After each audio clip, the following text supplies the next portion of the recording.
Et aujourd'hui, je ne sais pas trop, la plupart des gens ici, je sais que vous allez probablement échanger des cadeaux. Si ce n'était pas hier, ça va être aujourd'hui ou demain. Vous savez, il y a eu une époque où on échangeait des cadeaux plus comme dans le temps du jour de l'an. Ça vous dit quelque chose? Mes grands-parents faisaient ça dans le temps du jour de l'an. Puis, tu sais, c'est intéressant. Pourquoi on donne des cadeaux, d'après vous?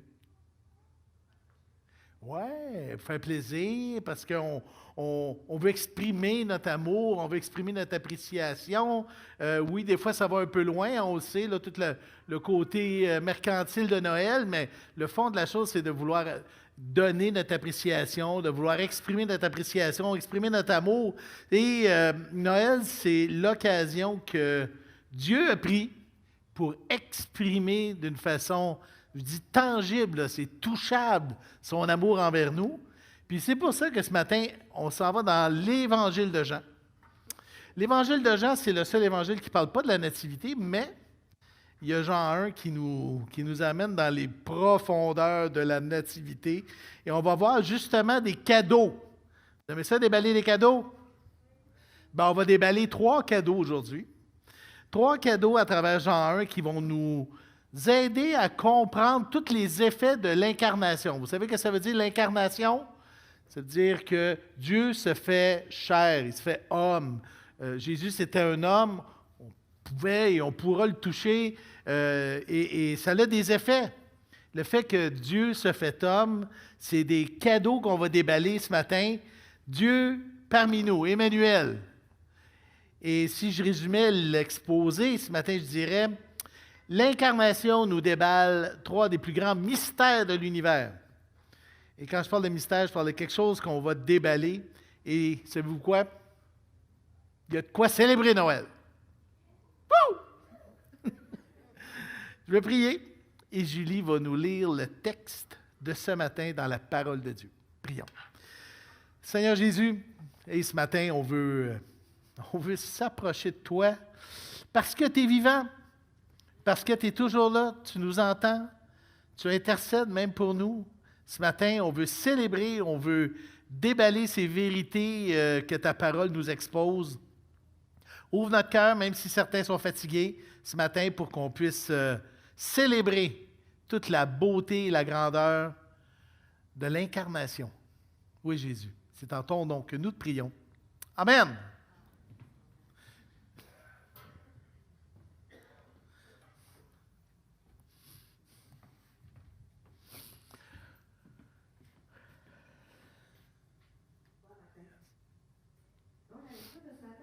Jean 1, les versets 1 à 18, dans la nouvelle édition de Genève. Jean 1, 1 à 18. Au commencement était la parole, et la parole était avec Dieu, et la parole était Dieu. Elle était au commencement avec Dieu. Toutes choses ont été faites par elle, et rien de ce qui a été fait n'a été fait sans elle. En elle était la vie, et la vie était la lumière des hommes. La lumière luit dans les ténèbres, et les ténèbres ne l'ont point reçue. Il y eut un homme envoyé de Dieu, son nom était Jean. Il vint pour servir de témoin, pour rendre témoignage à la lumière, afin que tous croient par lui. Il n'était pas la lumière, mais il parut pour rendre témoignage à la lumière. Cette lumière était la véritable lumière qui, en venant dans le monde, éclaire tout homme. Elle était dans le monde, et le monde a été fait par elle, et le monde ne l'a point connue. Elle est venue chez les siens, et les siens ne l'ont point reçue. Mais à tous ceux qui l'ont reçue, à ceux qui croient en son nom, elle a donné le pouvoir de devenir enfants de Dieu, lesquels sont nés non du sang, ni de la volonté de la chair, ni de la volonté de l'homme, mais de Dieu. Et la parole a été faite chair, et elle a habité parmi nous, pleine de grâce et de vérité. Et nous avons contemplé sa gloire, une gloire comme la gloire du Fils unique venu du Père. Jean lui a rendu témoignage et s'est écrié, « C'est celui dont j'ai dit, celui qui vient après moi m'a précédé, car il était avant moi. » Et nous avons tous reçu de sa plénitude et grâce pour grâce. Car la loi a été donnée par Moïse, la grâce et la vérité sont venues par Jésus-Christ. Personne n'a jamais vu Dieu. Dieu, le Fils unique qui est dans le sein du Père, est celui qui l'a fait connaître. Merci, Minou. Wow, quel texte! Vous savez que l'incarnation, c'est un point de chute, je pourrais dire. pratiquement une occasion de chute pour presque le 2 tiers de la planète. Autant musulmans, bouddhistes, mormons, témoins de Jéhovah, hindous. Et en plus que la moitié de l'Occident, j'ai vu dernièrement, se disent sans religion. On peut dire que l'idée que Dieu se fait chair est quelque chose de, je dirais, sinon réactionnaire, c'est quelque chose d'étrange pour les gens. Mais effectivement, c'est un mystère. Et là, quand je me plongeais dans le texte de Jean 1, je me disais, wow! Mais il y a tellement de stock là-dedans. Chaque verset aurait pu nous emmener dans une bonne demi-heure de sermon facile, minimum. Mais bon, si vous voulez aller plus loin dans le sujet de l'incarnation, il y a des très bons livres. Là. Keller a fait un très bon livre sur le mystère de Noël, Carson sur l'incarnation. Si vous voulez aller plus loin, je vais mettre sur la page Facebook quelques ouvrages qui pourront vous aider à approfondir ce fait-là. Aujourd'hui, on déballe des cadeaux, fait que êtes-vous prêts? Le premier cadeau, puis en plus, on y va par exposition, fait que les cadeaux se révèlent au fur et à mesure des versets. C'est pas beau, ça? Donc, le premier cadeau, j'ai marqué « déballer l'emballant ». Parce que l'emballant, c'est Dieu lui-même. Parce que Dieu est emballant. Donc, je trouvais que ça faisait un beau petit jeu de mots pour commencer. Au commencement était la parole. Et la parole était avec Dieu. Et la parole était Dieu. Elle était au commencement avec Dieu. Toute chose a été faite par elle et rien de ce qui a été fait n'a été fait sans elle. En elle était la vie et la vie était la lumière des hommes. C'est une révolution qui se cache en arrière de cet emballage-là. Des fois, on a tendance à voir juste l'emballage puis dire « Ah, c'est juste ça, tu sais. » Comme Jésus, par exemple, un petit bébé dans une crèche, on pourrait se dire « Ah, ben tu sais, on se laisse détourner ou distorsionner par l'apparence seulement. » Mais dans cette crèche-là, il y avait une révolution qui a un impact, mais tellement profonde sur le salut et sur l'Évangile. La personne, l'essence de Dieu est révélée à travers l'incarnation. C'est Dieu lui-même. En quoi ça impacte sur nous? Ben, Jésus dit dans Jean 17,3, il dit « La vie éternelle, c'est qu'ils te connaissent, toi le seul vrai Dieu, et celui que tu as envoyé, Jésus-Christ. » Déjà, de le connaître, c'est la vie éternelle. Si je ne le connais pas, ou si je ne le connais pas tel qu'il est, je passe à côté du plan. Jean 8, Jésus disait, « C'est pourquoi je vous ai dit que vous mourrez dans vos péchés, car si vous ne croyez pas ce que je suis, c'est fort là, si vous ne croyez pas ce que je suis, vous mourrez dans vos péchés. » À travers cet enfant-là, à travers Jésus, Dieu se révèle. Et comme je le disais, les apparences sont souvent trompeuses. Et même les disciples, après plusieurs années, étaient un peu mitigés. Et ça a été souvent la tension des discussions dans le christianisme depuis 2000 ans. Pleinement Dieu, pleinement homme. Est-ce que c'est un demi-dieu ou un demi-homme? Est-ce que c'était... Il y en a même qui pensent que c'était un ange. Finalement, c'était même pas un homme. C'était juste comme un pyjama en chair. Et il y en a d'autres qui disent que c'était un homme qui est devenu Dieu. Mais non! Dieu se révèle. C'est la parole. Hein? Au commencement était la parole. Et là, on nous ramène à la Genèse, évidemment. C'est au commencement, Dieu dit, la lumière soit. Et c'est quand Jean parle de la parole, il ne parle pas seulement de ce qu'on entend, comme là, par ma parole, vous entendez ce que je dis, mais non plus de ce qui est écrit dans les Écritures, comme la parole de Dieu, mais beaucoup plus profond que ça. On parle de la pensée, le souffle, la puissance créatrice de Dieu. Chaque fois que Dieu dit, Jésus agit. Colossiens 1,16, en lui ont été créées toutes les choses qui sont dans les cieux, sur la terre, les visibles et les invisibles, les trônes, dignités, domination, autorité, tout a été créé par lui et pour lui. Ce passage-là est incroyable, parce que tout a été créé par lui. Puis on ne parle pas juste des arbres, puis des petits oiseaux, puis même les êtres humains, mais on parle aussi des choses qui sont visibles, des choses qui sont invisibles. On parle des dominations, de l'autorité, des gouvernements. Tout a été créé par lui et pour lui. Jésus, c'est la puissance de Dieu qui vient parmi nous.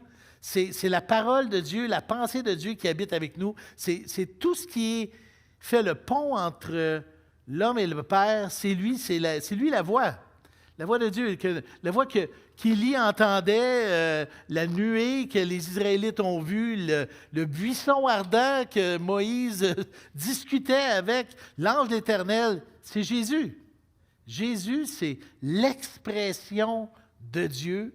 C'est le Fils de Dieu. Et cette parole-là était avec Dieu. Et là, j'attire votre attention là-dessus parce qu'on voit que Jean, au verset 1 et 2, il dit « Au commencement était la parole, et la parole était avec Dieu. » Donc, la parole était avec Dieu, et la parole était Dieu. C'est fou. Donc, la parole était pas juste Dieu, mais elle était aussi avec Dieu. Donc, ça nous multiplie le Dieu, là. Vous comprenez ce que je veux dire?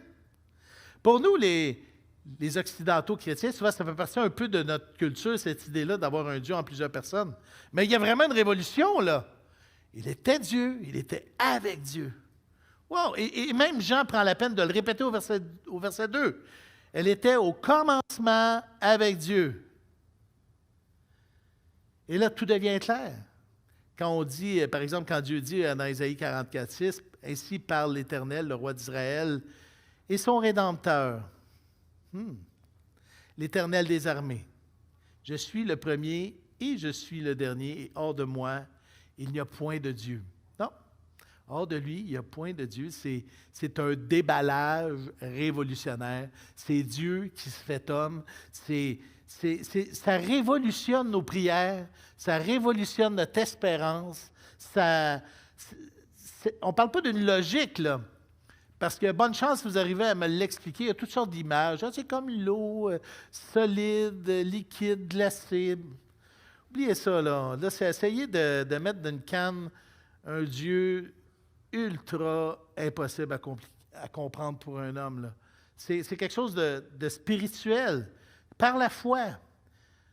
Ce n'est pas une logique, c'est une révolution qui me dit « Ah, wow, mon Dieu s'est fait homme, mon Dieu vient habiter dans mon cœur et il reste toujours mon Dieu, le Père, le Fils, le Saint-Esprit. » C'est la Trinité. En lui était la vie.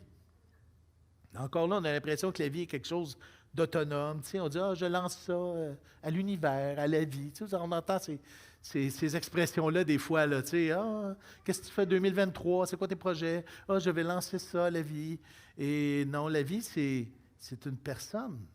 C'est une personne. Ce n'est pas quelque chose d'à part.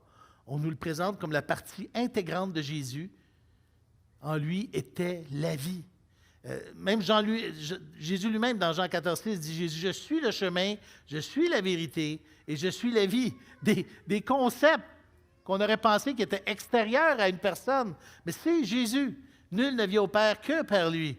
En lui, nous avons la vie, le mouvement et l'être. En elle était la vie, et la vie était la lumière des hommes. Ce Dieu créateur, cette vie en elle-même, tout ce qui respire, tout ce qui vit en lui. En elle était la vie. Et ça, c'est puissant. Et là, on ne va pas dans le panthéisme, là, comme par exemple les religions amérindiennes. C'est que si tu respires, c'est parce que Dieu le veut. On parle de la volonté de Dieu, là. Et ça, c'est Jésus. En elle était la vie. Faut aller plus loin que le petit Jésus. Tu sais, le petit Jésus en porcelaine, là, qui est en dessous de l'arbre de Noël, puis il ne bouge pas, là, tu sais. Ça va beaucoup plus loin que ça. La vie a voulu prendre une forme humaine. Dieu a pris une forme humaine, et ça, pour toujours. Faire une seule chair avec nous. J'aimais ça quand je parlais de l'exposé d'aujourd'hui avec Yannick. Là, il m'a fait penser à quelque chose qui était... C'est tellement vrai. Les deux formeront une seule chair. C'est comme un mariage, une union que Dieu fait avec l'humanité. Dieu se fait chair. Le Dieu tout-puissant, le Dieu trinitaire, prend une décision de devenir un homme. Devenir un homme. En elle était la vie, et la vie était la lumière des hommes. Il a décidé de tasser les ténèbres, nous éclairer quand on n'était même pas conscient de notre état. Dieu dit qu'est-ce qui serait le plus beau cadeau à donner à ma créature, à l'humain? Ben, je vais m'emballer puis je vais y aller, moi, sous le sapin. C'est Dieu lui-même qui s'emballe. C'est une révolution. Ça vaut la peine de juste méditer là-dessus, parce que souvent, comme chrétien, on prend ça pour acquis, puis ça devient comme un fait, mais il y a une révolution profonde, et on va continuer. On est au verset 5. Déballer l'éternité. La lumière, lui, dans les ténèbres, et les ténèbres ne l'ont point reçu. Il y eut un homme envoyé de Dieu, son nom était Jean. Il vint pour servir de témoin et pour rendre témoignage à la lumière, afin que tous croient par lui. Il n'était pas la lumière, mais il parut pour rendre témoignage à la lumière. Cette lumière était la véritable lumière qui, en venant dans le monde, éclaire tout homme. Ça commence par lumière, ça finit presque par lumière. Il y a de la lumière en bébite dans ce chunk de passage-là. Dieu, 3 personnes, c'est une révélation, c'est une révolution. Et Dieu se révèle, un peu comme une lumière, finalement. Moi, personnellement, vous en parlerez à ma femme. Quand je donne un cadeau, des fois, je suis tellement excité que j'aime ça lancer des petits indices. Des petits teasers, genre pour préparer mon public. Puis là, ma femme a dit, mais là, wow, là, tu vas finir par le dire. Dieu est pareil. Ben, je ne dis pas qu'il est pareil comme moi, là. Je viens juste de me lever et j'ai dit, non. Mais il y a une révélation, par exemple, qui a été annoncée, préparée par Dieu lui-même à travers les prophètes. Ésaïe 7,14. À chaque fois que je dis ces passages-là, je me dis, boy! OK, Dieu l'avait vraiment, il n'avait pas juste donné des indices, c'était évident. C'est pourquoi le Seigneur lui-même vous donnera un signe. Voici, la jeune fille deviendra enceinte, elle enfantera un fils et elle lui donnera le nom d'Emmanuel qui signifie Dieu avec nous. Et comme si ce n'était pas assez, Isaïe 9, renchérit, dit, car un enfant nous est né, un fils nous est donné, et la domination reposera sur son épaule. On l'appellera comment? Admirable, conseiller, Dieu puissant, Père éternel, Prince de la paix. L'incarnation de Jésus expose ce grand désir-là de Dieu de venir se donner. C'est pas une obligation pour réparer la gaffe d'Adam, on pourrait dire. Là, ah non, il a gaffé, il va falloir que j'y aille. Il faut tout le temps que je fasse tout. Donc, des fois, on est comme ça, quand nos enfants se disent, pourrais-tu faire quelque chose? Puis là, ils font quelque chose, mais ils le font tout croche. Puis là, j'aurais dû le faire moi-même. C'est correct, je vais y aller. C'est pas ça pantoute qui s'est passé avec Dieu. Mais pas du tout. Le plan, c'était ça. Le plan s'est accompli dans l'éternité passée. Imaginez, là.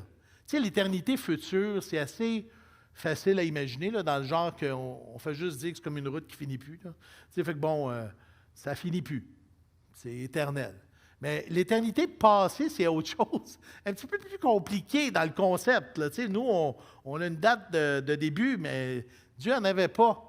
Mais là, imaginez que dans cette éternité passée, là, qui n'a même pas de début, c'était le désir ultime de Dieu de venir comme ça, s'incarner. Il y avait une excitation. Il y avait hâte, pas un peu. J'aime Luc 22, 15. Il leur dit, j'ai désiré vivement manger cette Pâque avec vous avant de souffrir. C'est Jésus qui parle à ses disciples. Et le mot « vivement » là, est intéressant parce que d'habitude, dans la Louis II, en tout cas, c'est traduit par quelque chose de négatif. Convoitise, désir, passion. C'est « j'ai convoité pendant l'éternité passée » et d'une façon passionnée et vive ce moment-là. Wow! OK! Ça met une perspective intéressante quand même, de voir la passion de Dieu à travers cette incarnation-là. Jésus incarné nous expose toute l'excitation de Dieu dans l'éternité passée, dans l'éternité future. C'est une exposition puissante de son amour. On est au verset 10. Elle était dans le monde et le monde a été fait par elle et le monde ne l'a point connue. Et là, il y a une tristesse, là. Tu donnes un cadeau à quelqu'un, il le déballe, et là, c'est même pas, les batteries sont pas avec. C'est comme, OK, non. Non seulement j'en veux pas, là, mais je pense que je vais l'écraser devant toi. Tu sais, là, dans le genre, là, c'est ce qui s'est passé avec Jésus. Elle était dans le monde a été fait par elle et le monde ne l'a pas connue. Elle est venue chez les siens et les siens ne l'ont pas reçue. C'est le drame de l'excitation de Dieu devant la réalité de l'homme. Le doute, l'incompréhension, l'abandon, l'agressivité envers lui, les accusations, la mise à mort.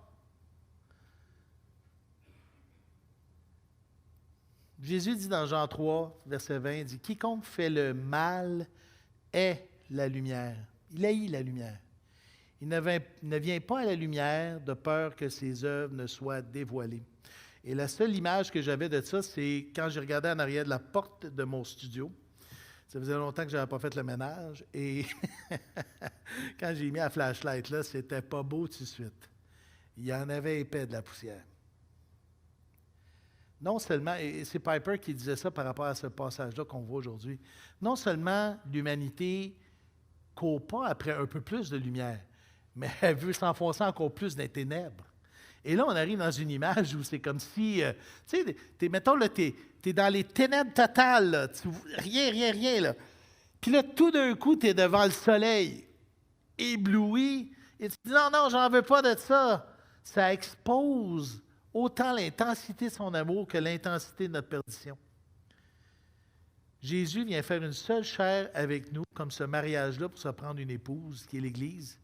Et dans cette réalité-là d'un Dieu qui vient dans un monde hostile, où on voit vraiment son amour et sa passion pour nous, ben, on voit l'humanité. C'est, tu sais, quand j'étais jeune, et encore, j'aime beaucoup lire des ouvrages de philosophie, et j'aimais je ne sais pas si ça vous dit quelque chose, des existentialistes, là, genre Kierkegaard, Sartre. Puis, on parle beaucoup d'humanisme dans ce temps-là. Mais j'avais toujours un bug et je trouve finalement que le plus grand humaniste de l'univers, c'est Dieu lui-même. Écoute, tu ne peux pas avoir plus humaniste qu'un Dieu qui décide de se faire homme. Parce que l'homme, lui, tout ce qu'il veut, c'est devenir Dieu. Il n'est pas humaniste pour sa scène. Il est comme un déiste fini, là. Il veut devenir autre chose que ce qu'il est. Il ne veut pas accepter ce qu'il est. Et Dieu, lui, volontairement, dans une excitation éternelle du passé, a pris la décision volontaire de s'humilier dans un monde hostile et se faire homme.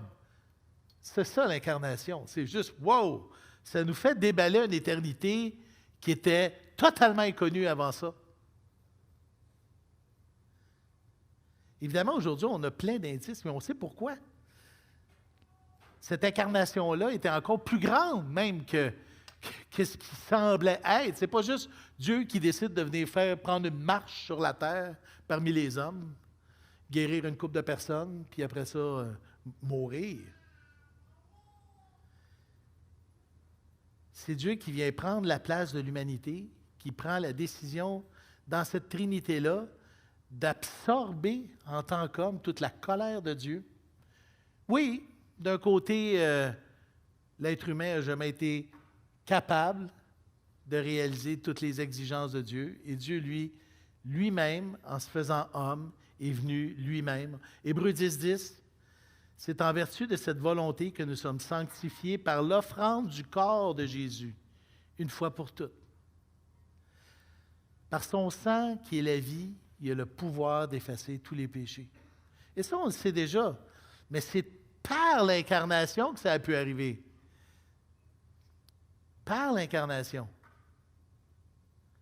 Après avoir offert un seul sacrifice pour les péchés, Hébreux 10, il s'est assis pour toujours à la droite de Dieu. Romains 8, 34, qui les condamnera? Christ est mort, bien plus, il est ressuscité, il est à la droite de Dieu et il intercède pour nous, toujours vivant, toujours en chair, toujours un corps, en tout cas un corps glorifié maintenant.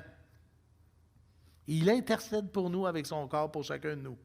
C'est une nouvelle route, un voile maintenant, comme Hébreux 10, 20 qui dit, cette route nouvelle et vivante qu'il a inaugurée pour nous, au travers du voile, c'est-à-dire de sa chair.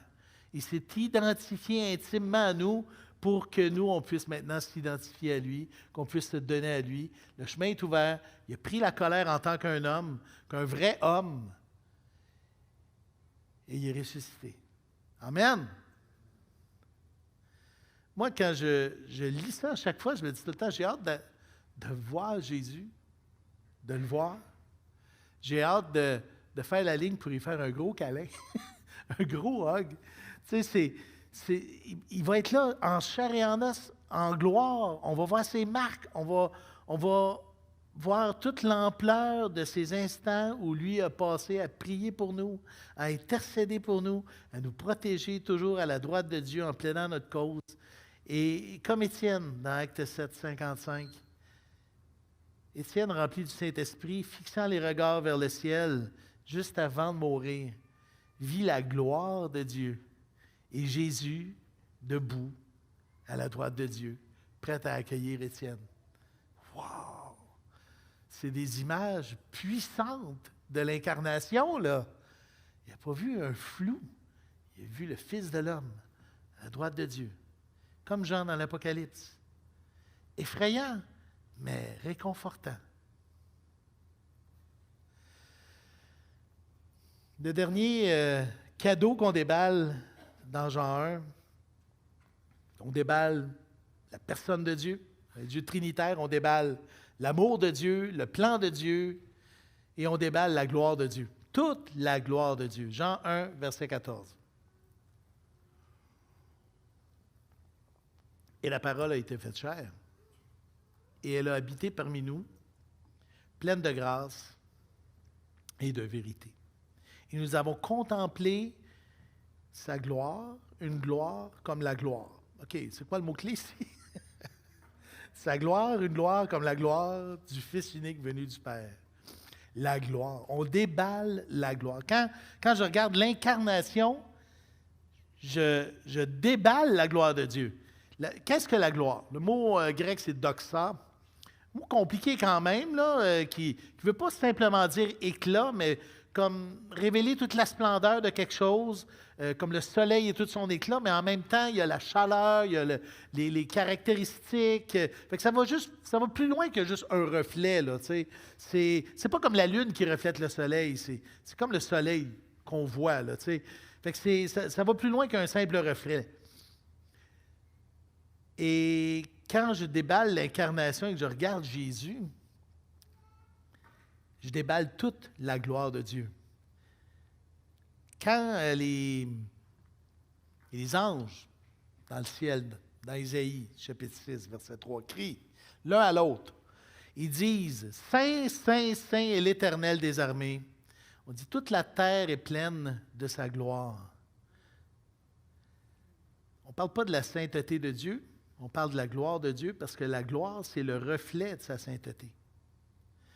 Et la gloire de Jésus, c'est le reflet d'un Dieu 3 fois saint au travers lui-même. C'est un être entièrement humain et entièrement divin. C'est toute la sainteté de Dieu qui se reflète et qui se révèle et qui nous éclaire. D'où le pourquoi tellement de lumière dans les passages précédents. Et de la lumière, on s'en va vers la gloire, parce que c'est exactement ce que Jésus est. Ce que Jésus, homme, est aussi toute la gloire de Dieu. Hébreux 1,2 dit, dans ces derniers temps, Dieu nous a parlé par le Fils, qu'il a établi héritier de toutes choses par lequel il a aussi créé le monde. Hein? On nous ramène un peu à Jean 1, là. Et qui, étant le reflet de sa gloire et l'empreinte de sa personne, soutenant toutes choses par sa parole puissante, a fait la purification des péchés et s'est assis à la droite de la majesté divine dans les lieux très hauts. Ça résume à peu près ce qu'on a vu là jusqu'à présent. Voir Jésus et son évangile, c'est comme se connecter à la gloire de Dieu directement, et c'est aussi le combat de ce monde. Vous savez, l'ennemi, on ne dira pas son nom un matin, mais l'ennemi ne veut surtout pas qu'on puisse voir la gloire de Dieu à travers Jésus. C'est ce que Paul dit aux Corinthiens, 2 Corinthiens chapitre 4, verset 4. On parle des incrédules dont le Dieu de ce siècle a aveuglé l'intelligence afin qu'ils ne voient pas briller.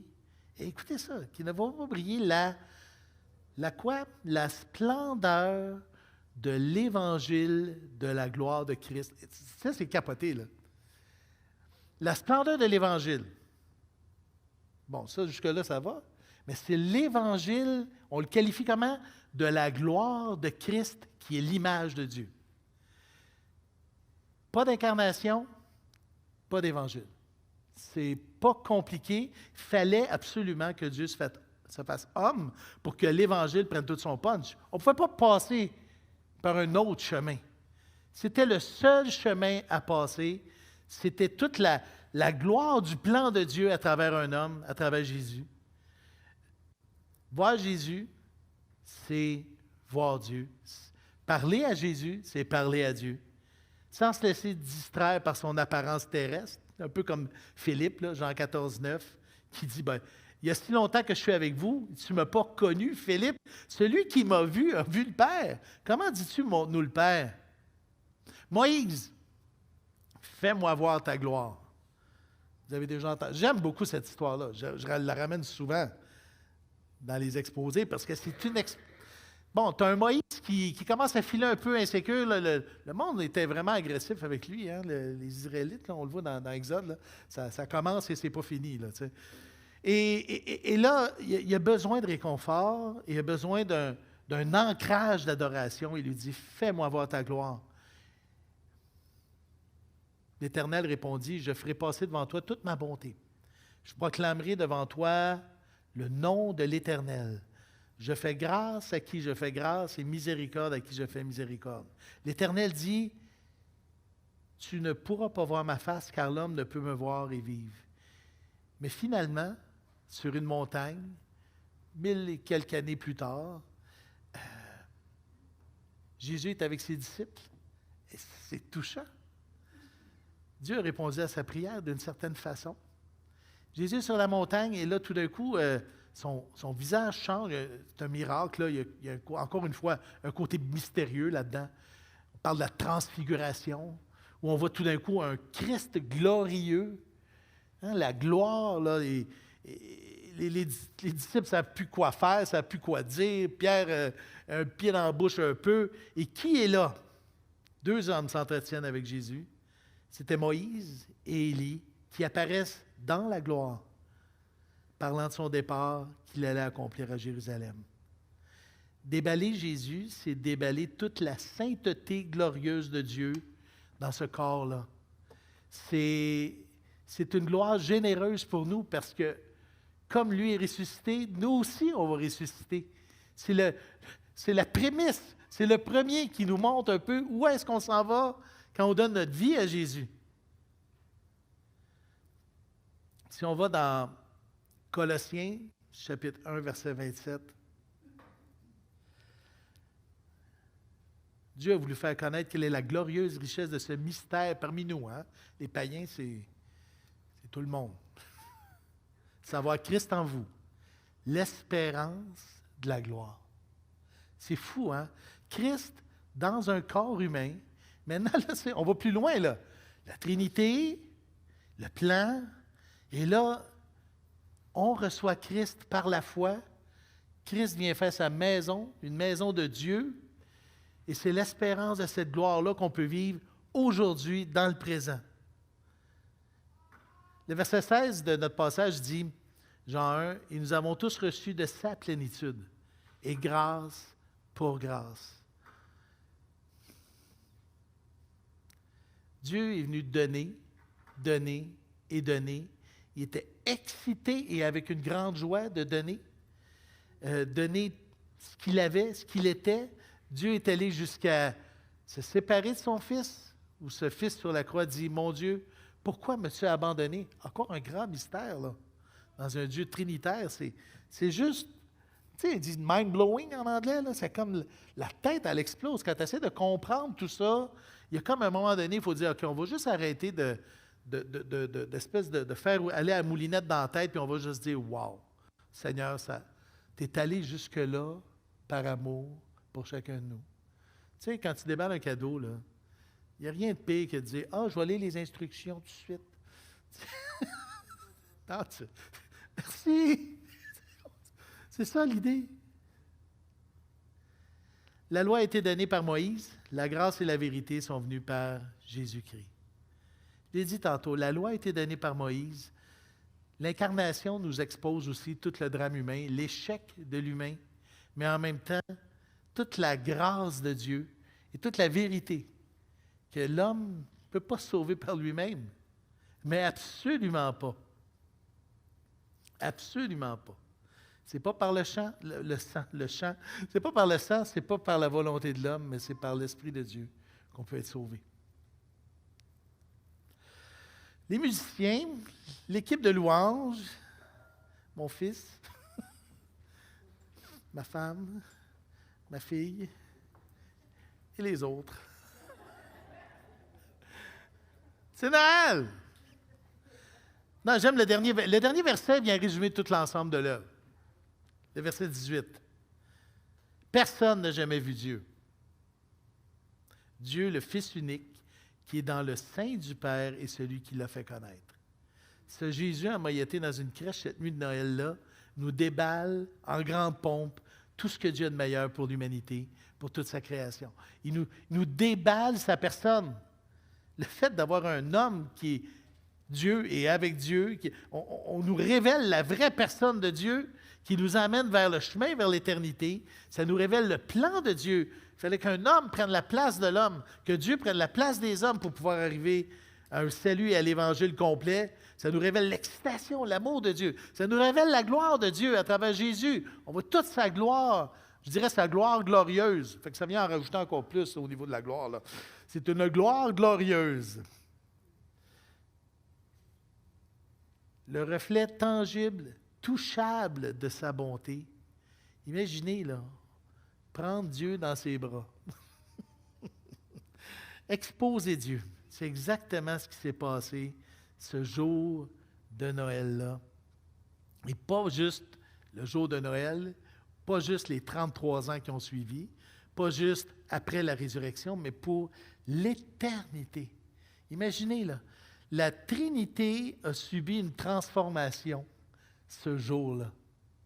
C'est fou. Il y avait une éternité avant où il y avait 3 personnes en Dieu et il y a une éternité après où il y a 3 personnes avec un Dieu qui s'est fait homme, Jésus. Wow! Ça change complètement l'histoire et la façon de voir les choses. Prions. Seigneur, merci.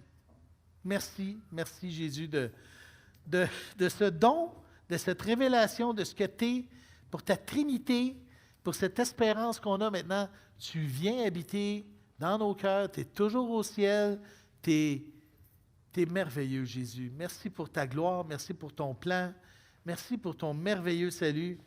Merci, Seigneur, de nous révéler par ton esprit qui est-ce que tu es. Qui es-tu, Seigneur? Merci, Jésus, de nous l'exposer. Merci, Seigneur, de nous prendre par la main et nous amener à notre rythme vers cette connaissance-là de ta personne. Oui, Jésus, on veut passer un joyeux Noël. On veut que ce Noël soit rempli de joie, une joie qui ne peut pas s'éteindre, une joie qui va être profondément ancrée dans ta sainteté, dans ta gloire. Et c'est en ton nom, Jésus, que nous te prions. Amen!